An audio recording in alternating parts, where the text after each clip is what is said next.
Hi, everybody. Something to consider with John.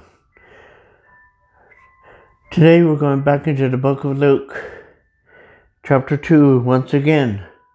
But we're going down to a little bit further down than we were last day.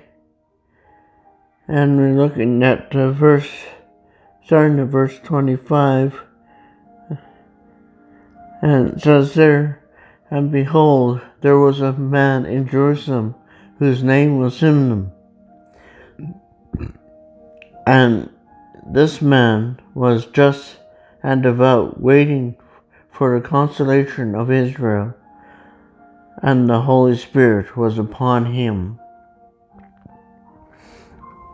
And then we move down to verse 29, read his comments that was made there. And he says, "Lord, now you have let your servant depart in peace, according to your word. For my eyes have seen your salvation, which you have prepared before the face of all people, a light to bring revelation to the Gentiles, and glory to the people of Israel."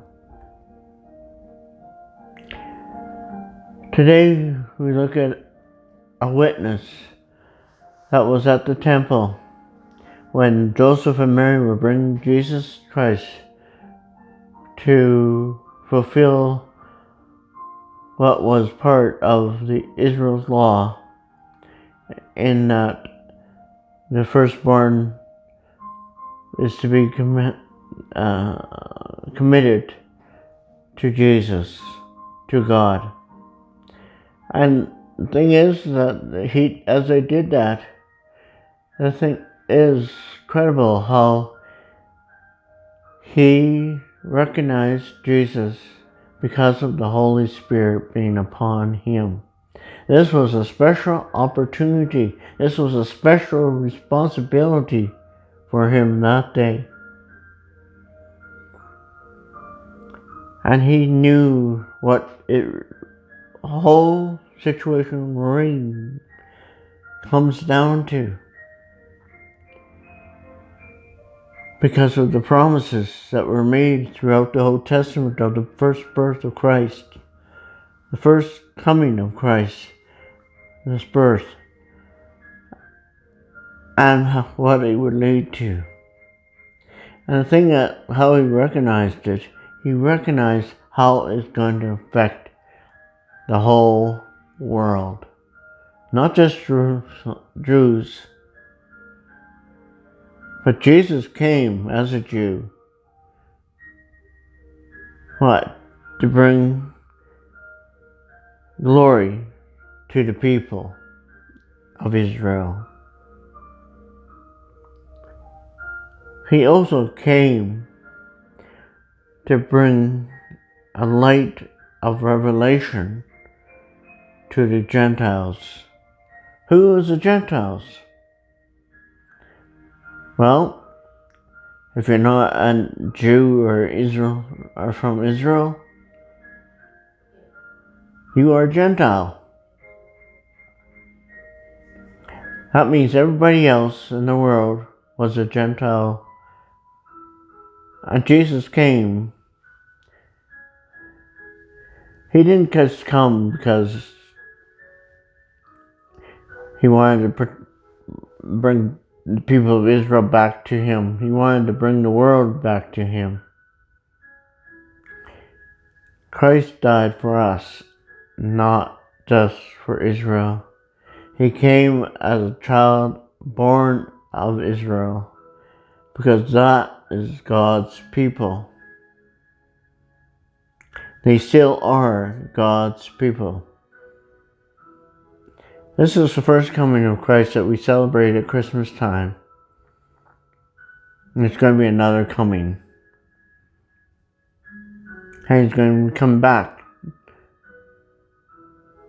to the mountains of Israel. And the thing is that we have to recognize that is partly why Israel is become back to being a nation since 1948. That is part of what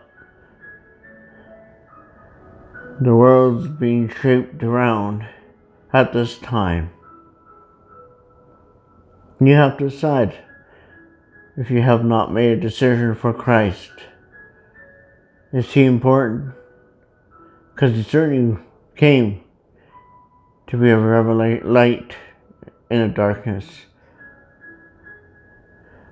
If you've ever been out at sea in a storm or a night on a boat and see a lighthouse with a light reflecting, it tells you this is where the land is, so that you would not run ashore unless you necessarily was right there that you needed to be. We have a light shown to us through Jesus' life, his death, burial, and resurrection, to see the gift of salvation that we have received at Christmas Day and on Easter weekend.